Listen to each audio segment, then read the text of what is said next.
अभी आती हैं माता जी। अच्छा। माता जी बुढ़िया के रूप में आती हैं और कुटियाँ में जाती हैं। अच्छा। हाँ, ये बात सत्य मानी जाएगी।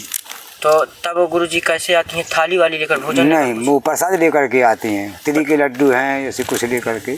अच्छा। आप सभी भाइयों को सीताराम। जैसा कि मैं आपको नित्य नए संतों के दर्शन कराता हूँ, इसी कड़ी में चित्रकूट के ही इस बिहार जंगल में आया हूँ, जहाँ बताया जाता है कि सीता माता जी संतों को भोजन देती थी थाली में। ये टाठी घाट जहाँ नील कमल था, तो आज मैं वहीं पर पहुँचा हूँ जहाँ संत जी बैठे हुए हैं तप में गंगा किनारे, और वह गंगा किनारे ही स्नान ध्यान करते हैं, वहीं पर रहते हैं।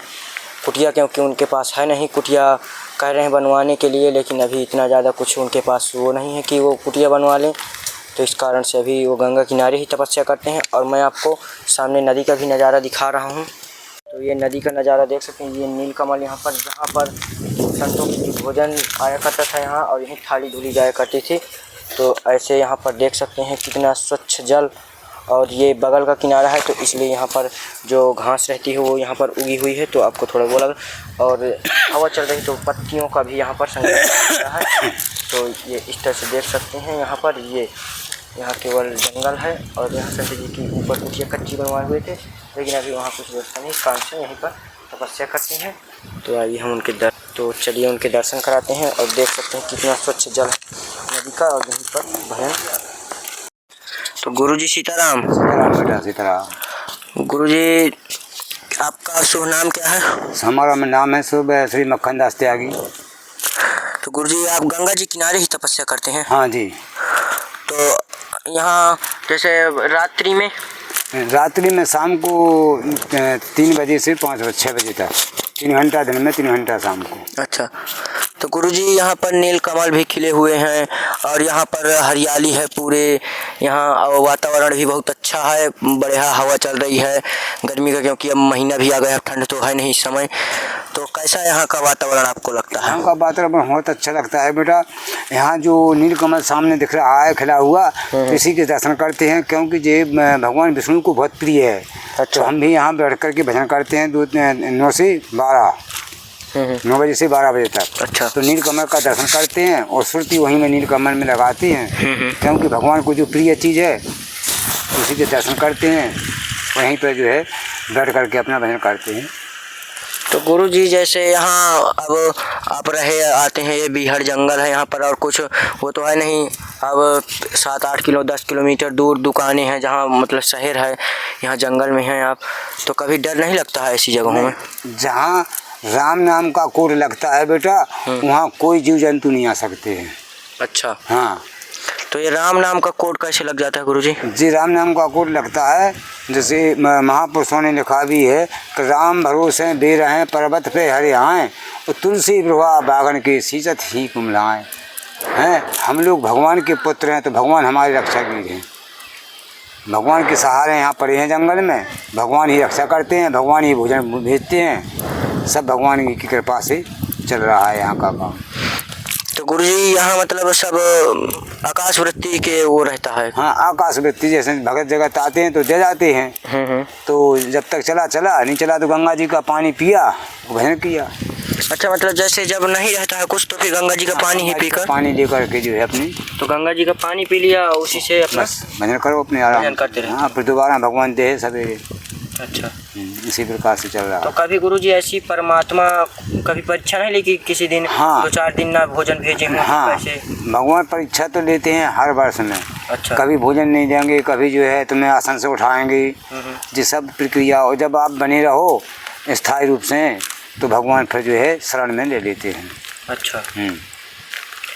तो गुरुजी जैसे यहाँ गंगा किनारे आप तपस्या करते हैं, टाठी घाट का स्थान है, जहाँ पर सीता माता भोजन देती थी संतों को, और यहीं पर थाली धुली जाया करती थी। तो कभी ये सीता माता के यहाँ कभी दर्शन हुए आप गंगा किनारे? देखो, पूर्ण रूप से नहीं होते हैं, किसी रूप में वो आती हैं। अच्छा। और संतों के पास में जाती हैं। अब जो मालूम नहीं है आपको कि यात्री हैं जी, हैं कि सीता जी हैं साक्षात।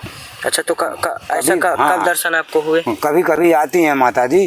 अच्छा। माता जी बुढ़िया के रूप में आती हैं, और कुटियाँ में जाती हैं। अच्छा। हाँ, ये बात सत्य मानी जाएगी। तो तब गुरुजी कैसे आती हैं, थाली वाली लेकर भोजन? नहीं, वो प्रसाद लेकर के आती हैं, तिली के लड्डू हैं ऐसे कुछ लेकर के। अच्छा, लड्डू वड्डू लेकर के आती कुछ हैं। ना कुछ मतलब प्रसाद लेकर। हाँ प्रसाद देती हैं। जो बेटा प्रसाद दो। और फिर हम गुरुजी बहुत दूर से आए हैं इस अच्छा। प्रकार। बहुत दूर से आए फिर चली जाती है। सब जगह जाती हैं। अच्छा, तो देख सकते हैं साथियों कि आज भी यहाँ पर सीता माता को बताया जाता है कि आती हैं और किसी न किसी प्रकार से कुछ न कुछ भोजन प्रसादी देकर संतों को चली जाती हैं। तो गुरुजी यहाँ पर तो जानवर भी बहुत सारे होंगे। हाँ जानवर हैं यहाँ पर। हिरण है, बारहसिंगा सुअर भी है। यहाँ जंगल जो सामने दिख रहा है, इधर रीछ भी हैं। कभी कभी बाघ भी आ जाता है। अच्छा, ये सामने जो इधर जंगल है। हाँ गंगा उस पार। हाँ। उसके आगे बहुत घोर जंगल है। अच्छा, तो गुरुजी उधर आप लोग का जाना होता है?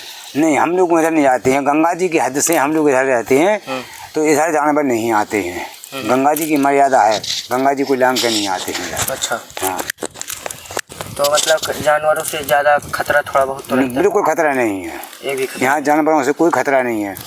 कि जानवर जब गंगा मैया जो है सुरसरधार, महापुरुषों ने लिखा है सुरसरधार नाम मंदाकिनी। सुर माने होता है देवताओं की पुत्री है। तो जब पुत्री देवता रक्षा करते हैं हम लोगों की, तो पुत्री भी रक्षा करती है। सुरसरधार नाम मंदाकिनी और पातक पोतक डांकनी, तो वो नहीं आने देती हैं किसी भी जानवर को। हम लोग सुबह 4 बजे स्नान के लिए आते हैं, कोई नहीं मिलता है यहाँ।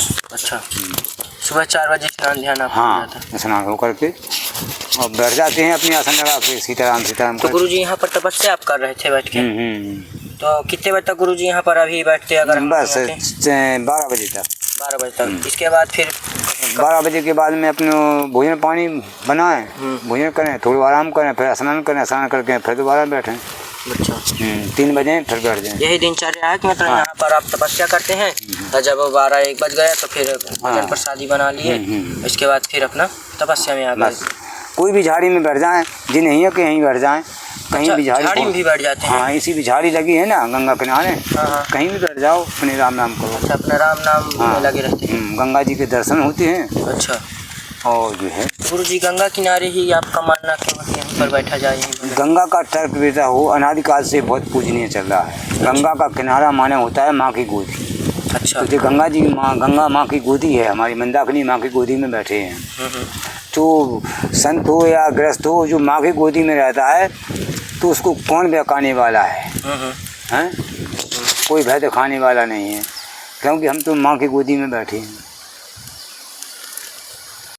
तो गुरुजी एक तो थोड़ा सा मेरा सवाल है कि जो मतलब अधिकतर लोग जनेऊ धारण करते हैं, तो जनेऊ क्यों धारण किया जाता है? जे यज्ञ पवित्र होता है। जब हम लोगों को वैराग होता है तो सबसे पहले जनेऊ दिया जाता है। अच्छा, हाँ जनेऊ में 3 धागे होते हैं, रजोगुण तमोगुण सतोगुण, और 3 धागाओं में फिर 9 धागा और होते हैं, तो 9 27 होते हैं। 27 की समन्वय होती है। इस प्रकार से परंपरा से चले आ रहे हैं। तो आखिर गुरुजी जनेऊ धारण क्यों किया जाता है? इसीलिए किया जाता है। जनेऊ जो अपने जो है काम क्रोध मद को बांध ले। अच्छा, हाँ मतलब भजन में एक वो हो जाए उनका। हाँ उसमें ब्रह्मगांठ होती है। अच्छा, ब्रह्मगांठ होती है। ब्रह्मगांठ होती है। काम क्रोध मद को जैसे मुट्ठी में बांधते हैं अपन, इसी प्रकार से ब्रह्मगांठ होती है जनेऊ में। गुरुजी हमने देखा कि अधिकतर ज़्यादा लोग और संत तो सभी हमने देखा जो भी हैं तो तिलक लगाते हैं। तो तिलक का क्या अर्थ है, क्यों लगाया जाता है? तिलक हम लोगों को परंपरा से चली आ रहा है कि जो है हम लोग श्रृंगार करते हैं, जिस श्रृंगार बोला जाता है। जिस प्रकार से कि पत्नी की जब लड़की की शादी हो जाती है तो श्रृंगार करती है, तो श्रृंगार करने से पति प्रसन्न होता है। अच्छा, तो हम लोगों को श्रृंगार करने से हमारे गुरु परमात्मा प्रसन्न होते हैं। इसलिए हम लोग 12 तिलक करते हैं। अच्छा, तो तिलक का मानना ये है कि मतलब प्रसन्न करने के लिए। भगवान प्रसन्न रहते हैं। अच्छा, तो और गुरुजी जैसे यहाँ पर जो आप जब बढ़ जाते हैं तब में तो कभी मन विचलित नहीं होता? नहीं, कोई मन विचलित नहीं होता है। गंगा जी हैं यहाँ। अच्छा, तो फिर विचलित नहीं होता। और ये गुरुजी जो हाथ में आप ले रहते हैं कंठी, ये माला है, माला तुलसी की माला है। तुलसी की माला, तो इसको फिर हाँ हर दाने पे जो है मंत्र बोलना पड़ता है। अच्छा, हर मतलब जब भी एक वो आ जाएगी तो मंत्र बोलना, हर दाने पे मंत्र। अच्छा गुरुजी, तो ये दिन भर आपका चलता है? नहीं, दिन भर नहीं चलता है। तो जब यहाँ पर जाप होता है, जैसे 21,000 का है एक टाइम में, उस प्रकार से चलता है। तो गुरुजी हमारे मतलब समाज में एक ये है कि नारियल तोड़ने के मतलब जैसे शुभ कुछ भी काम हुआ तो नारियल आखिर क्यों किया जाता है? नारियल का ये मतलब होता है जैसे देवी देवताओं को नारियल चढ़ाते हैं तो नारियल जो है एक जीव है, जीव के बदले जीव देते हैं, बलि है नारियल। अच्छा, बलि है नारियल। तो गुरुजी आप मतलब यहाँ पर तपस्या कुटी नहीं है आपके पास? नहीं, कुटी नहीं है, वो थोड़ी मिट्टी की बना रहा है, घास फूस डाल के। घास फूस डाल कर? हाँ, तो क्योंकि हमारे पास व्यवस्था नहीं है, अर्थ की पैसे की व्यवस्था नहीं है, तो मिट्टी की बना के घास फूस डाल के अपने गुजारा करेंगे। तो गुरुजी मतलब ऊपर से जैसे पानी फिर तो अभी बरसात आने वाली, बरसाती डालें। बरसाती डालें। तो बरसाती और साथी के लिए है कुछ? नहीं, कुछ नहीं है, भगवान भरोसे हैं, जो भगत देगा तो कोई आएगा देगा तो ठीक है। तो बरसाती में काम चल जाएगा कि और कुछ करना? नहीं, बरसाती में काम नहीं चलेगा, लेकिन जो है परंपरा के हिसाब से डालने बरसाती अपना गुजारा करना है, या कोई भगत आ जाए तो टीन लगा दे तो टीन डाल लें फिर। तो सब भगवान भरोसे है कि मतलब किसी प्रकार से कुछ हो जाए तो ठीक रहेगा। तो हमारे भगत देख रहे हैं तो ऐसा नहीं है, कुछ ना कुछ आपकी व्यवस्था जरूर करेंगे। हाँ, भगतों की इच्छा है कि अगर उनको देना है तो भगत लोग आपके खाते में डाल दें, वो हमारे पास में आ जाए तो दिवा देना, भगवान गंगा मैया उनका भला करेगी, दे दें तो भला करे, ना दें तो भला करे गंगा मैया। ठीक गुरुजी, तो हमारे भक्तों को आशीर्वाद दे दीजिए। हाँ, कामतनाथ की कृपा से खूब प्रसन्न रहें भगत, आशीर्वाद है हमारा।